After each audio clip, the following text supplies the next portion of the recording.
Welcome to Viewpoint. Money in politics has become a heated issue in the 2016 presidential race, with candidates from both parties calling for some sort of reform of America's campaign finance system.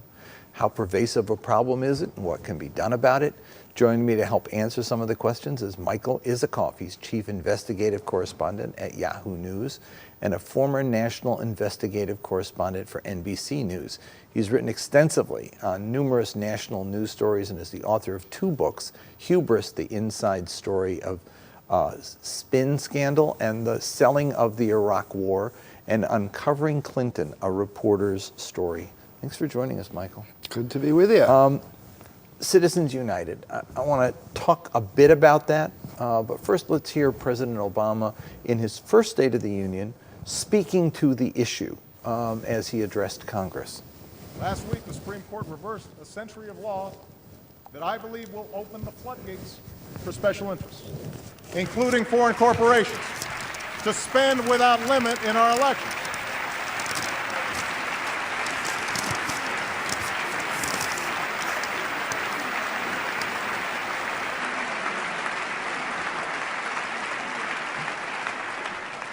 I don't think American elections should be bankrolled by America's most powerful interests, or worse, by foreign entities. They should be decided by the American people. And I'd urge Democrats and Republicans to pass a bill that helps correct some of these problems. Well, it didn't happen. Bill didn't get passed. It didn't even get raised. But let's talk a little about Citizens United, for those who don't know.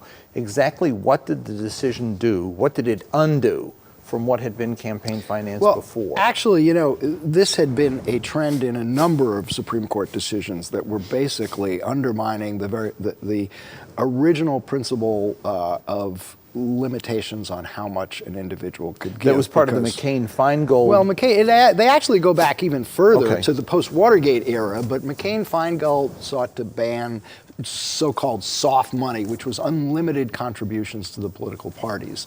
But, you know, very quickly they began migrating to these outside organizations. And what Citizens United did was essentially ratify that outside organizations could not be limited in how much they poured into an election. So you had corporations, labor unions, and individuals who were basically given a green light to spend as much money as they wanted on a election campaign. And the fig leaf was these outside organizations were supposed to be independent expenditures, not coordinated with campaigns. But we have gradually seen a erosion of that fig leaf to the point where now it's routine for candidates to raise money for so-called super PACs, outside organizations that are spending unlimited amounts on their behalf. There's the lines between the campaigns and these outside groups become, you know, are almost entirely erased at this point.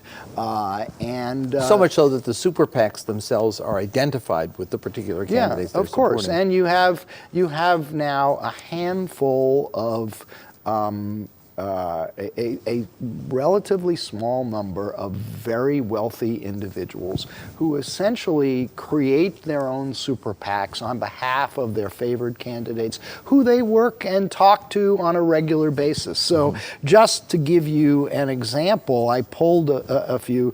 You have the Ted Cruz campaign with sort of 4 super PACs backing it. Each super PAC is being funded almost entirely by some billionaire friend and supporter of Ted Cruz. One, Robert Mercer, who's a big private equity guy, $11 million to one super PAC keep the promise. Another, Toby Neugebauer, $10 million to keep the promise to another super PAC that's backing Ted Cruz. Stacey Wilkes, who's a fracking equipment billionaire, $10 million to a third super PAC. So the Cruz candidacy, here you have 3 billionaires who have poured over $30 million into the super PACs that are helping to propel his candidacy. Now, it's not just Cruz and it's not just Republicans. We're going to look at all of them in a little sure. bit, but George Soros on the Democratic side, $8 million almost entirely to super PACs that are backing Hillary Clinton. So this is a bipartisan phenomenon at this point. Both parties are doing it, and that definitely sort of fuels the perception that you have a handful of extremely wealthy people who are tilting the scale on behalf of the candidates of their choice. Polls show the American people don't like it. Here's one poll that shows how they feel about Citizens United. It says 78% think it was a bad decision, 17% a good decision, and then money's influence in politics, bad or good, 90 overall, 84% say bad, including Republicans, Democrats, and Independents. So there's a sense that there's something that stinks out there, but they don't know quite what to do about it. Let's look at now, you started with the Cruz campaign, but let's look at all of them, because basically this is not a problem, as you note, of one candidate, it's of a number of the candidates. Here's Clinton. Her super PACs have raised 47.9, Bush 123. Most of the money coming from that his candidacy has raised is from super PAC. Cruz again, more than half. Rubio, Kasich less, although his spending from super PACs has been a big factor in the New Hampshire contest, where his super PAC money was focused almost exclusively on a couple of his opponents to drive his numbers up. So it's a huge amount of money that's going. It reminds me of the Adelson money with Gingrich. I mean, Gingrich's campaign was almost exclusively funded there, and was entirely propelled because Newt Gingrich, because Sheldon Adelson, Las Vegas casino operator, billionaire, poured tens of millions of dollars to prop up Gingrich's candidacy and help sustain him far beyond the point that he would have, that the voters were. And he went nowhere. Not a good investment. Actually, speaking of going nowhere, so I'll give you a little anecdote that I found amusing. I'm in New Hampshire the morning of the New Hampshire primary, and I turn on the TV, and there's a ad attacking John Kasich for being a Wall Street banker. And I'm curious, well, who's paying for this one? And at the bottom it says paid for by something called America Leads. Who is America Leads?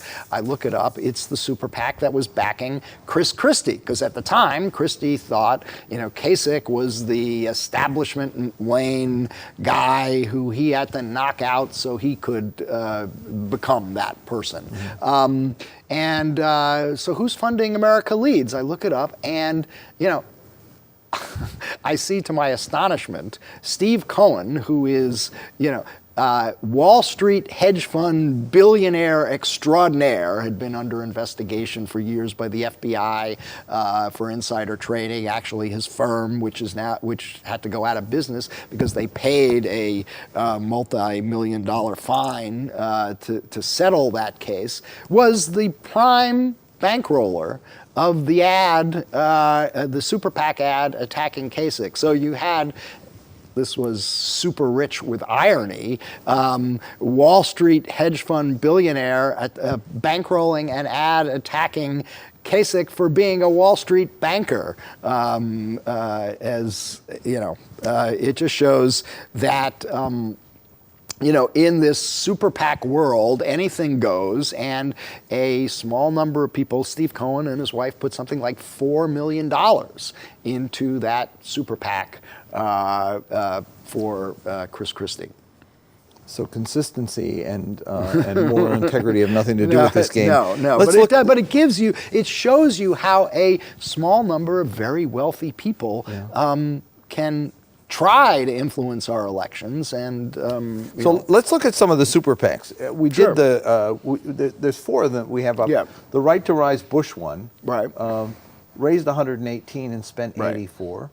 The Rubio one has spent more than it raised. Yeah. So too with the Kasich one, and Cruz. You mentioned one of them. Right. There are here's- 4 of these Here's the Clinton Cruz one. She has spent the least so far from her particular PAC. so far, but you see, she's got a pretty good War kitty chest. in the bank, war chest in the bank that will It's be interesting. unleashed at the right time. I Yeah. am, to be straight out about it, I'm a DNC member. I'm aware I of got a that. mailing Yeah. a little while back when Hillary was undergoing the attack over Benghazi. And it was a book from Amazon. I said, I didn't order this. What is it? I opened the package, and it was a book, David Brock, who has his own super PAC. Right. And it was a book making the Hillary case on Benghazi, sent to DNC members. Right. But what struck me was in the box were coupons. One was for free wine. Another was for, there were 3 coupons Yeah. for freebies. Yeah. And I thought, this is very weird. Yeah. Are they, I mean, Who was providing the free wine? I don't know. And I was, I I'd like thought, to follow up on that. I wondered yeah. how this Yeah. could occur that you get a super PAC spending money this way. Yeah, well, I mean, I'm certainly would be interested in looking into that. But David Brock is an interesting character because he's got the one super PAC called Correct the Record that has And that's what the actually- book was trying to do. Yeah, which has actually said openly that it is coordinating with the Clinton campaign. It sort of dropped the fig leaf even entirely and just saying, we are a super PAC. We're going to work with the Clinton campaign. And actually, if you looked at the Clinton campaign finance reports and their own finance reports, you see that the Clinton campaign paying something like $280,000 to correct the record for, quote, research. So they are the Oppo research arm of the Clinton campaign. And there's really no distinction between the campaign and the super PAC, which, unlike the campaign, which is limited to collecting checks of $2,700, can collect 6-figure and even 7-figure checks from wealthy donors. So we have these PACs, the Bush one in the 100 million range. Yeah. What's interesting in this election is that if you look at the money raised versus the votes achieved, there's almost not a great payoff. Right. Yeah. Well, look at Steve Cohen's $4 million, totally down the drain because Chris Christie is now out of the race. Right. And Bush has spent 84 million of it already. Right. To get near double digits only. Well, to be fair, this is one of the comebacks to those who bemoan the influence of money on politics, saying, look, just because you have these super PACs, just because they spend large amounts of money is no guarantee of electoral success. And that's true, but it sure helps a lot, and it sure hurts those who are unable to raise these kinds of sums. And it can help shape issues.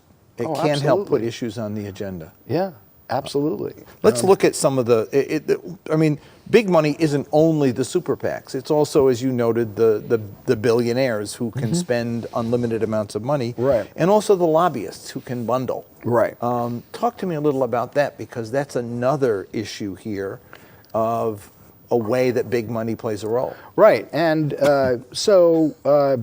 look, as I was saying before, the campaigns are still, have their hands tied by these campaign limits, which go back to the post-Watergate era. They've been adjusted for inflation over the years. But if you want to donate to Hillary Clinton, the most you can write a check is $2,700, right? But the people who really have the influence and can be helpful here are the so-called bundlers, the people who go around collecting 100 of those $2,700 checks from their closest friends and then can deliver them to the campaign in hundreds of thousands of dollars of quantities. you now, if you're a lobbyist, for instance, and you are a bundler, that has to be reported to the FEC.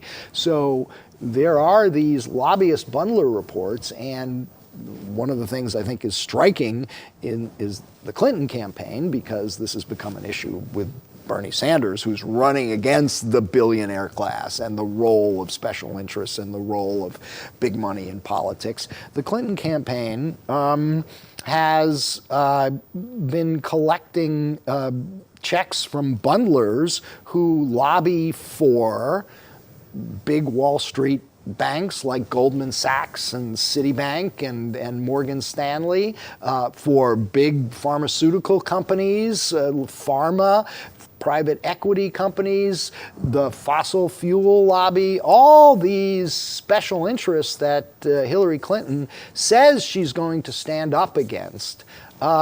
Their lobbyists have been raising large sums of money for the Clinton campaign. So that's the kind of contradiction that I think it does raise questions when a candidate says, I'm going to stand up to these people. Yeah, but they're the people who are helping to fund your Bernie campaign. raised that in the last debate. He and did. Made the joking comment, well, they're just giving the money just to throw it around. Yeah.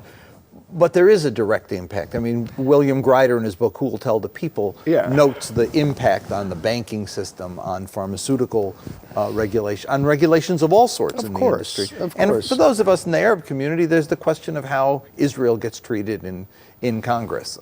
With Hillary, for example, Hillary Clinton has received an enormous amount of money from Chaim Saban. Right. And then sends him a letter pledging her support for Israel and opposition to any boycott effort against it. There's an impact here. Chaim Saban has said he's going to spend whatever it takes to elect Hillary Clinton. And I just think as Adelson on the other side is doing just as Adelson is. They called it the Adelson primary. Yeah. Now look, I mean, if you want to know, does money make a difference? I mentioned George Soros before, who has given $8 million to Hillary's pro-Hillary's super PACs. There's an email that was released as part of the State Department release of Hillary Clinton's emails, in which Neera Tandem, who's a former Hillary Clinton, very close advisor, now at the Center for American Progress, writes to Hillary on our private email address. This, I think, is somewhere around 2010. Was at a dinner last night with George Soros, and he wanted you to know how much he appreciated the fact that he can always call and see you when he wants to discuss a matter of policy. Now, just on its face, does money buy access? Well, I think there you have it in, living color, George Soros talking about how he can always get through to Hillary Clinton to discuss a matter of policy. Can most voters always get through to Hillary Clinton? Were they able to when she was Secretary of State? Of course not. So I think it's pretty undeniable that while it might be difficult to show that some policy decision was changed as a result of some huge campaign contributions, that, by the way, would be actually a criminal violation of the law if you could show that, it's pretty clear that the people who are giving these bucks expect and receive access that the rest of the electorate does not. There's another way that big money plays a role, and that's the revolving door. You get out, Kasich goes to work at the big banks. Went to work for Lehman Brothers. Yeah, that was the basis of the Mrs. Clinton and Jeb Bush go on the speaking tour. Right. She gets more money than he does, but the money's not insignificant. No. His 50,000 fees may not compare to her 250,000 fees, but that's a lot of money. Her former Deputy Secretary of State, Tom Nides, left the State Department, became Vice Chairman of Morgan Stanley, then becomes a Clinton bundler for this campaign, and has helped raise over $200,000 from Morgan Stanley executives for the Clinton campaign. Does that matter? Does it make a difference? Are these people giving money against the interests of their companies that they work for? Those are legitimate questions.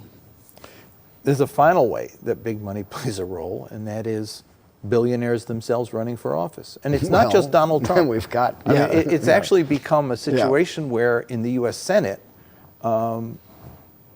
the respective parties, Democrats and Republicans, will look for self-funding guys who, it reminds me of the old soap opera syndrome, where the sort of the middle-aged woman, tired of being the socialite, says, I'm so bored, I'm going to open a business. Right. These guys get bored and decide to run for Senate and self-fund. Right.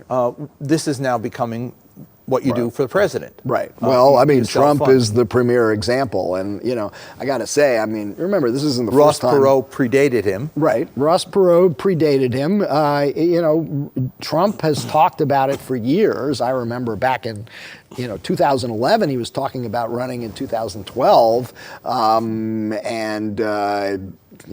Began at the time to do the usual kind of vetting, looking at his business record, his bankruptcies and all. And, I concluded he was never going to be able to run for president. He never would. This was all just, fun and games. But I was proven wrong on that, because here he is. And now you have Michael Bloomberg threatening the same. Right. Well, I think if Bloomberg sees that Trump is indeed going to become the nominee, and if it looks, I think it only works for Bloomberg is if Hillary becomes in serious trouble, and we'll know that soon enough. Serious trouble electorally. I mean, it looks like Sanders is going to do. It might actually have a shot at the nomination. Then a Bloomberg candidacy becomes entirely plausible. And why should Michael Bloomberg be the guy that America turns to?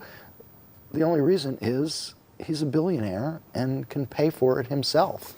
Doesn't mean he's the most qualified individual in the world. It just means the argument that the billionaire wealthiest. makes, from Perot to Trump, is that I'm not beholden to anybody because I'm a billionaire and I fund myself. Is that true?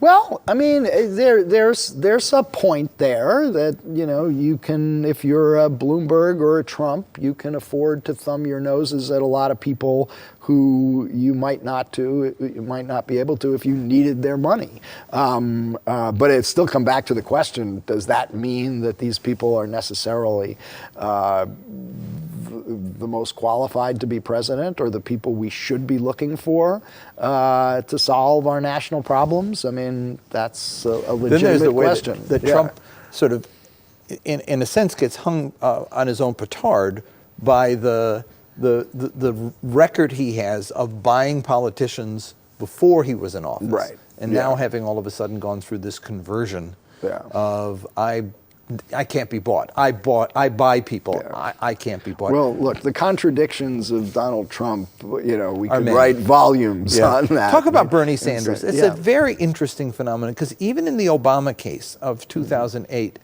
huge number of personal donors, private donors, but a lot of bundled money. I mean, there were number of instances where the president, the candidate, and then in 2012 the president, was doing these dinners all over the country, $35,000 a pop, money to go to the party victory fund. And a very small group of people got to go, and in fact I know people who went to multiple dinners, paying for themselves and their wives and then their children, just they became their own personal bundlers. But here's a candidate who's funded but completely by private donations. When he announced in his victory speech in New Hampshire, he said, here's my fundraiser. I'm going to New York not to do a fundraiser. Here's my fundraiser. Log on to my website. And in 48 hours, $8.1 million raised. That's interesting. It is interesting. He's clearly tapped into something out there that I don't think anybody saw coming. I mean, we saw it a little bit. Remember the John McCain in 2000? Right after New Hampshire, 650,000 in one night. And then Howard Dean, same thing. I mean, it was an internet-driven campaign. I think the magnitude of it today is what's astounding. And look, I mean,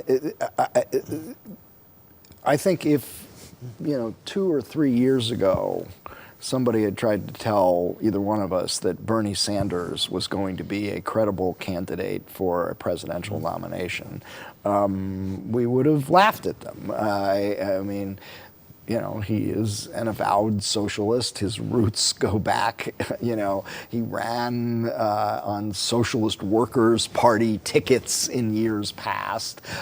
He just was not somebody you would have expected to be a man, to catch on. But he is, clearly tapped into a discontent out there. And much like Trump, has defied all the rules. So this is a very strange year, is all we can say. Is it possible to fund campaigns? Bernie's doing it, but would it be possible if all campaigns were funded this way, which is, of course, what the campaign finance reform people want? Right.